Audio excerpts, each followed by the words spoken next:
Welcome to the NMED Alert, the webinar for waste managers, a special message about big changes in the hazardous waste regulations in New Mexico. This presentation is broken up into two segments. The first is about the new hazardous waste fees. That runs about 12 minutes.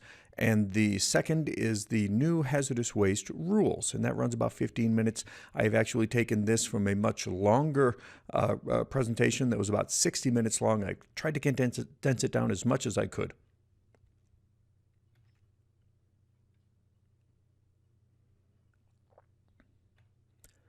Okay, part one, we're going to talk about the new hazardous waste fees.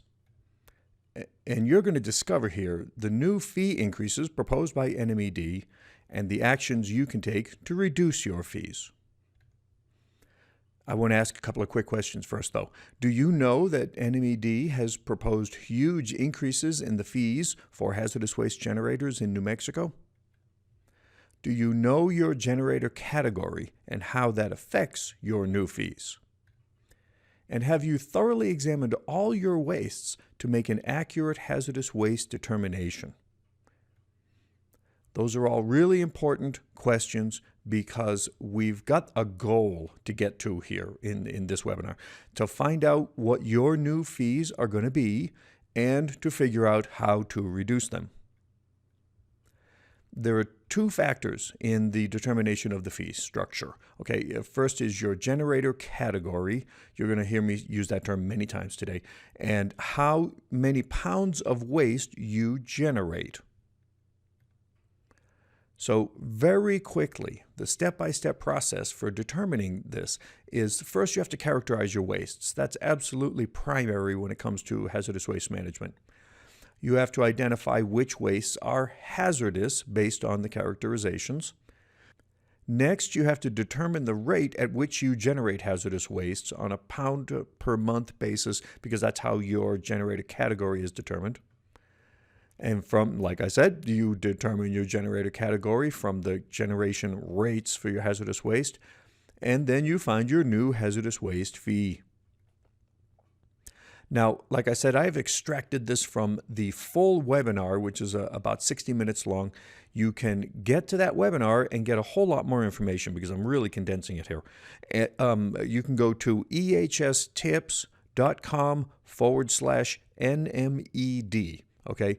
For the full webinar, 60 minutes, lots and lots of information, ehstips.com/NMED. Get the full explanation. You're going to get it all there.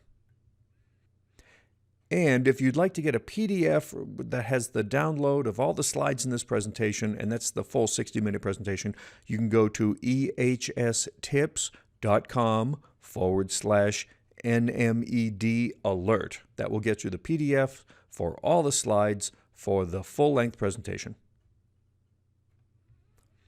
So, generator categories, that's what we're talking about. There are three of them, okay? There's only three generator categories for hazardous wastes. VSQGs, the very small quantity generators, the lowest category, they generate less than 220 pounds per month. The SQGs, the small quantity generators, they generate between 220 and 2,200 pounds per month. And the LQGs, the big boys, the large quantity generators, making more than 2,200 pounds of hazardous waste per month. So to find your new fees, we're going to take a look at it right here. Now, the hazardous waste fees are an annual fee charged to hazardous waste generators. Okay, that's where this all comes in.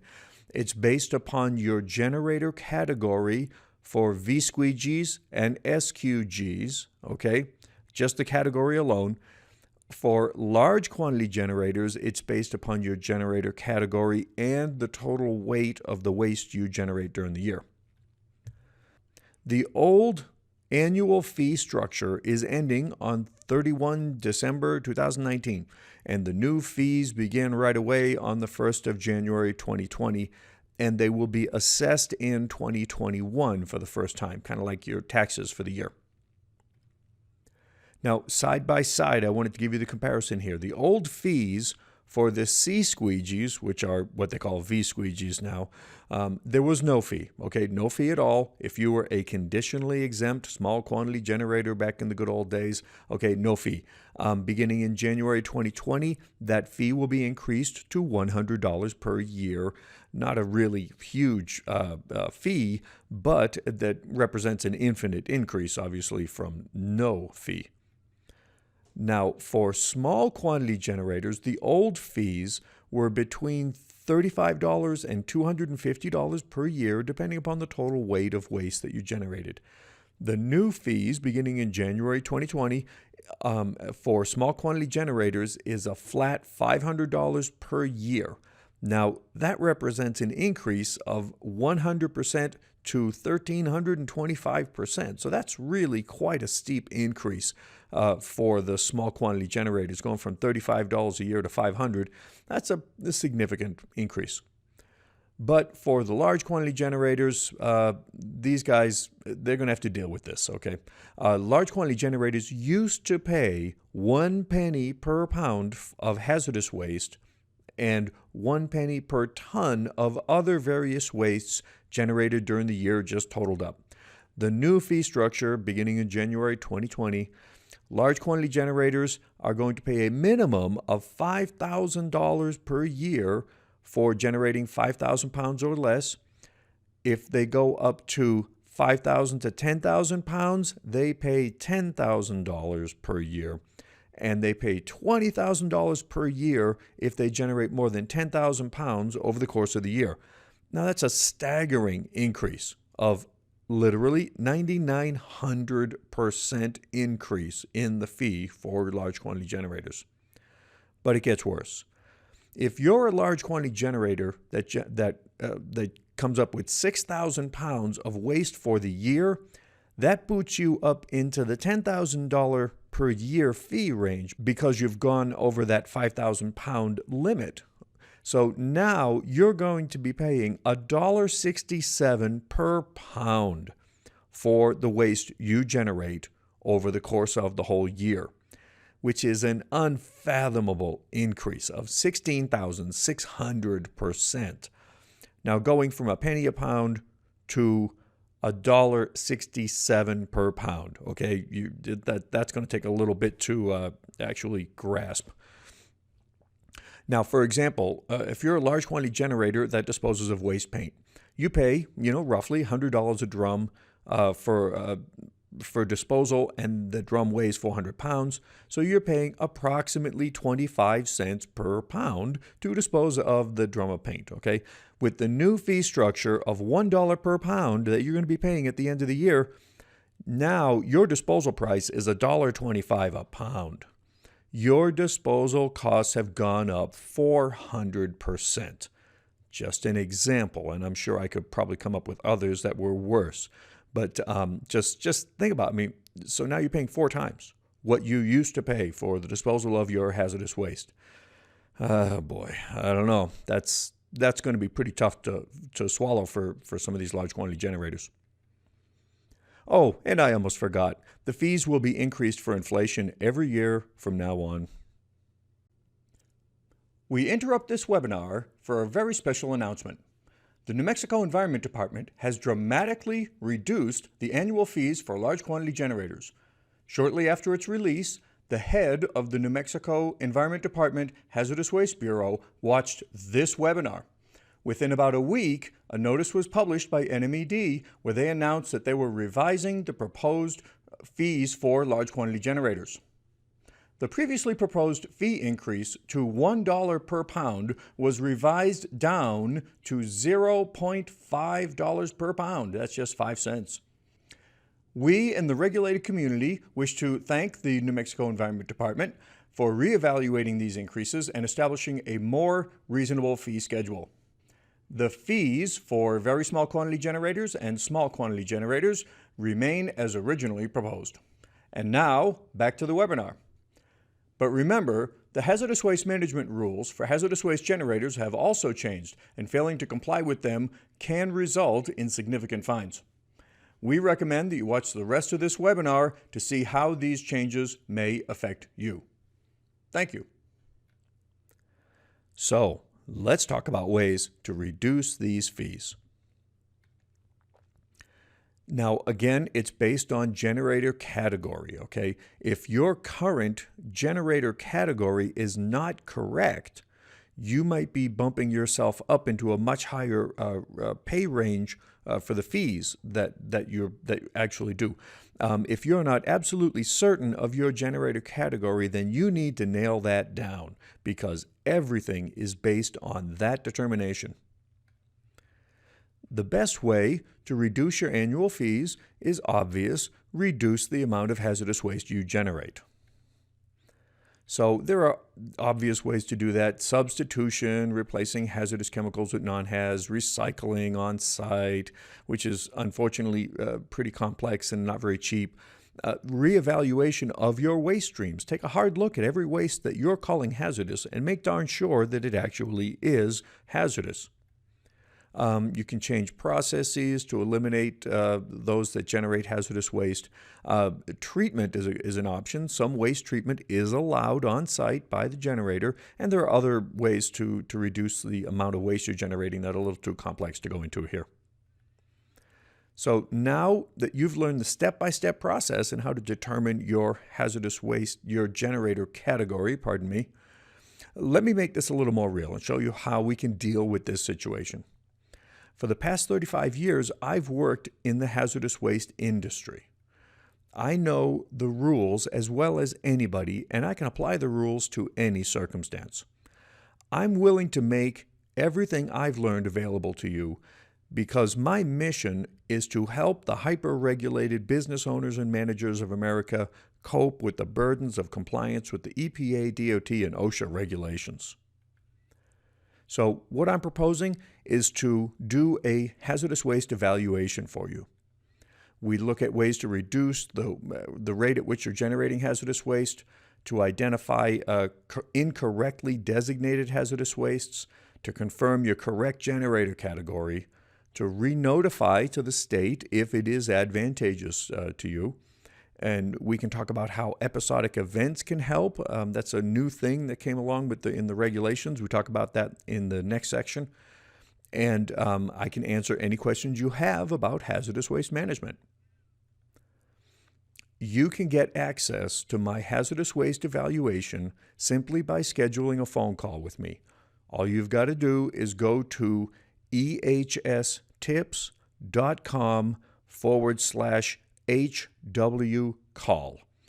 That's ehstips.com/HWCall. You can schedule a phone call with me, and we can talk about how to deal with this little problem. You get to pick your own time for a 15-minute call that is convenient for you. No charge, by the way, for this phone call. It's completely free. And we'll talk about your situation and how to ensure the best results for you. And so that you know your purchase is totally risk-free. If you have me come to evaluate your hazardous waste program and I don't find any deficiencies at all, you will not be charged for my visit. I will tear up my invoice and throw it in the trash. So if you have any questions, you can send an email to help@realehs.com. And I wanted to let you know that if you stay with me to the end of this presentation, I have a special gift for you, the NMED Alert Kit, a set of guidance documents, including a waste determination form and a waste accumulation form that I've developed, the HWGIR kit, as I call it, which explains all about the new generator rules for hazardous waste and where to get an 8712 notification form, because they have updated that form. So if you do re-notify, you're going to need the new updated form.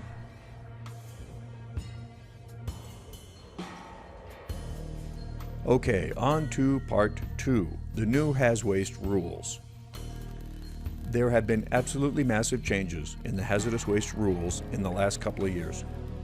And I wanted to ask a couple of questions to start out again. Have you heard of the new Hazardous Waste Generator Improvement Rule, which I fondly call the HWGIR? Are you responsible for compliance with hazardous waste regulations at your facility?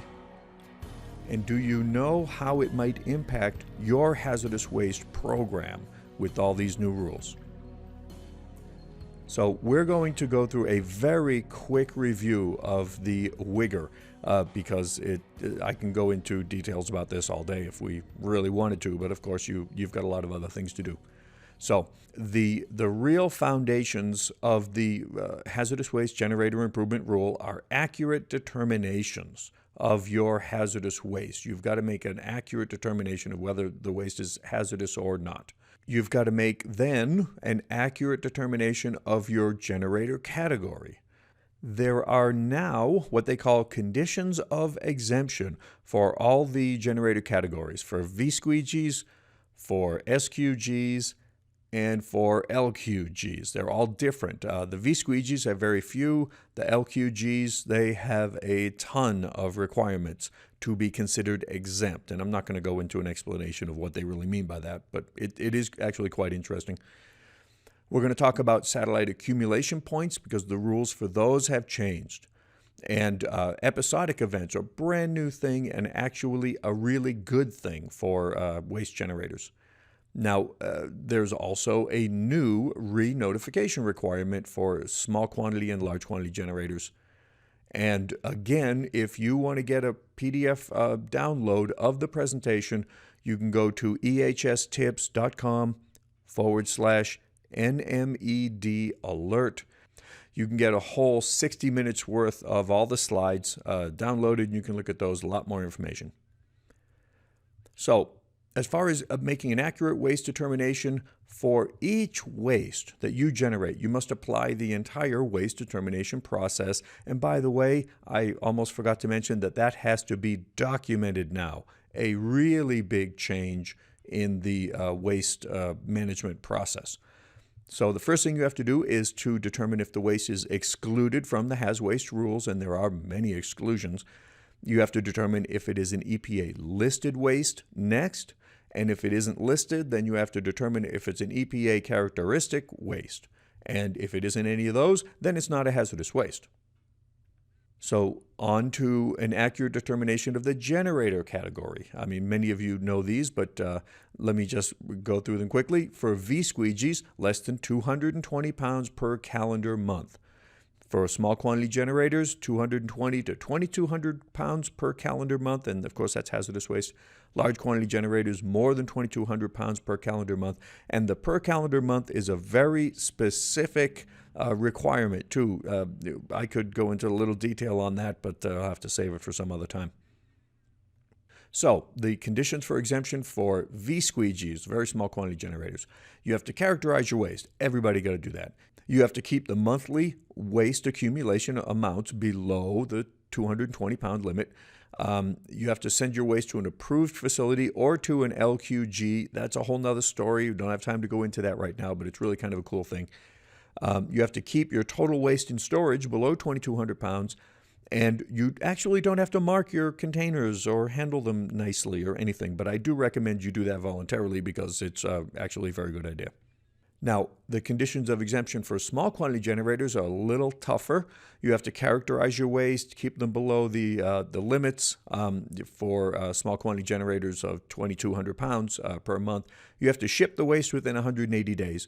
You have to keep the total waste in storage below 13,000 pounds. And you have to conduct weekly inspections of your central accumulation area. That's a whole nother topic that we'll have to talk about later. You have to mark and close your waste containers. You have to have a preparedness prevention plan and emergency action plan. Now, the big boys, the conditions of exemption for the large quantity generators are really significant. I don't even begin to go into all of them here. I'm just highlighting the ones that are really the most important. You characterize your waste. They have to ship their waste within 90 days, marking and closing of the containers, weekly inspections, of course, pretty straightforward.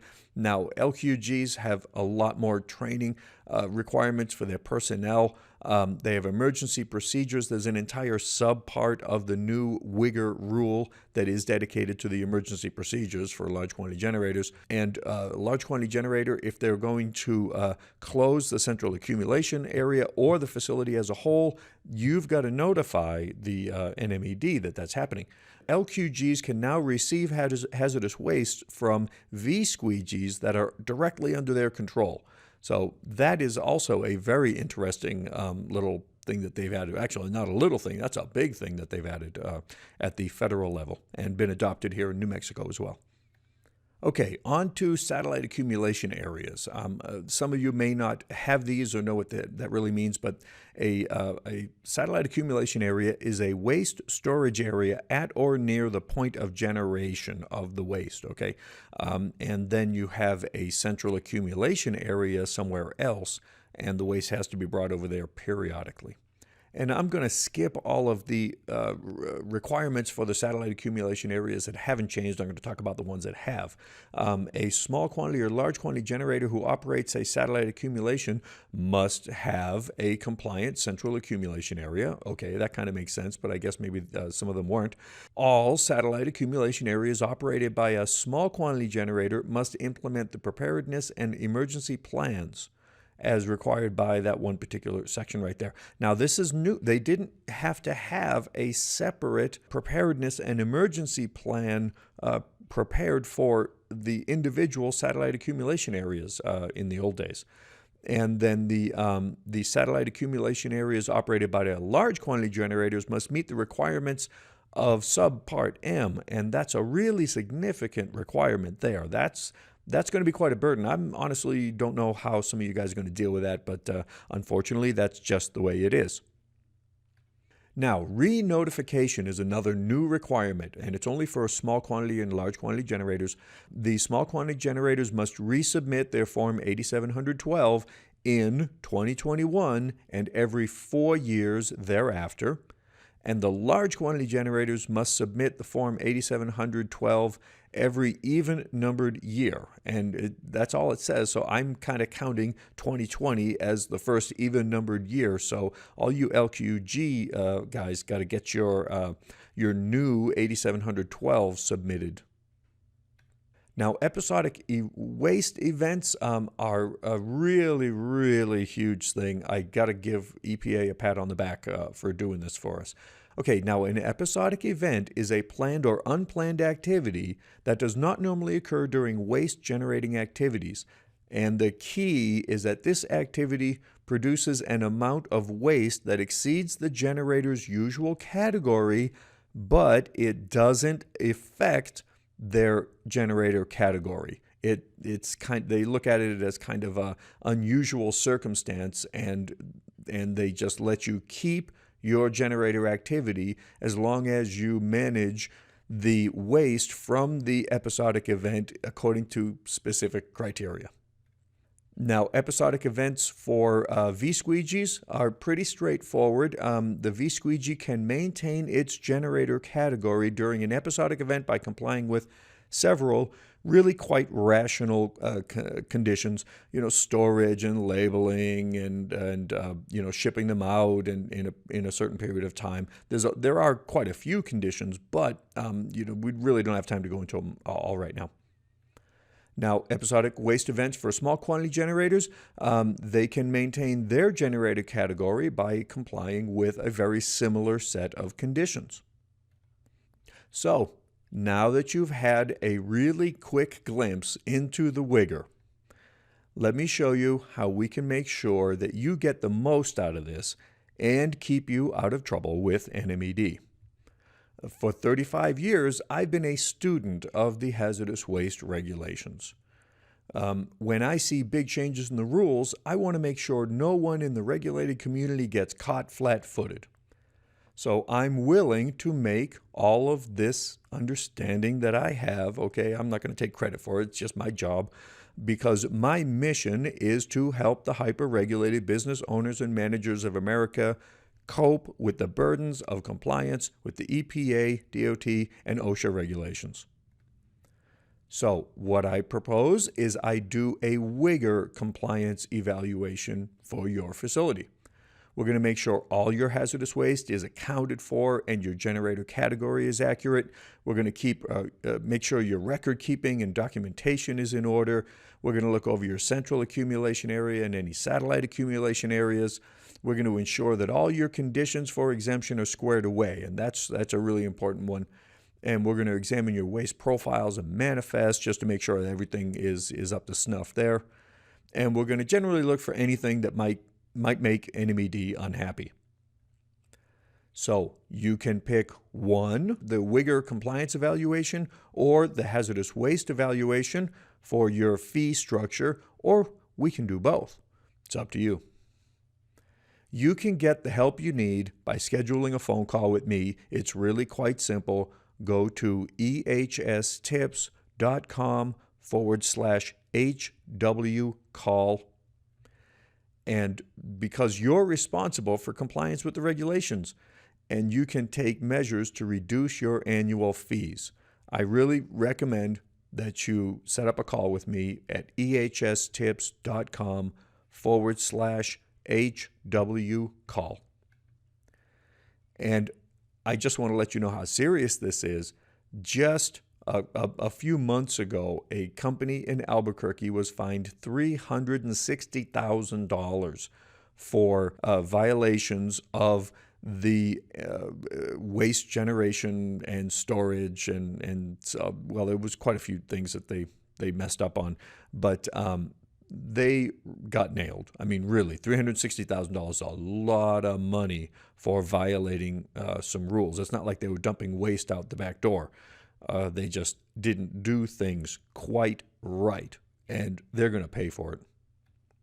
And just so that you know, your purchase of one of these programs is totally risk-free. Like I said before, if you've come to me to evaluate your hazardous waste management program and I don't find any deficiencies at all, you will not be charged for my visit.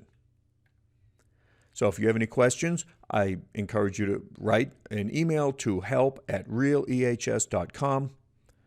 And I wanted to let you know, since you've stayed with me this far, here's the info package that I promised. It's at ehstips.com/alert. You can go there and get the NMED Alert Kit, a set of guidance documents, including the waste determination form, an accumulation form, a whole bunch of information about the new HWGIR rule and your 8712. ehstips.com/alert. So, who am I? Well, my name is Ron Harvey. I've been in the Haz Waste business 35 years, got into it completely by accident in 1984. I've personally handled more than 400,000 drums of hazardous waste, worked at 3 disposal facilities, and responded to several hundred different chemical spills and all sorts of situations like that. 35 years as a Haz Waste chemist. Yes, that's me in the yellow suit there, mucking out some really nasty old lead-based paint. And also, twice I've heard of goat milks, and I really love making cheese. I guess maybe that's the chemist in me. So thank you for attending the NMED Alert webinar. There is hope for the hyper-regulated, and I would be glad to provide that for you.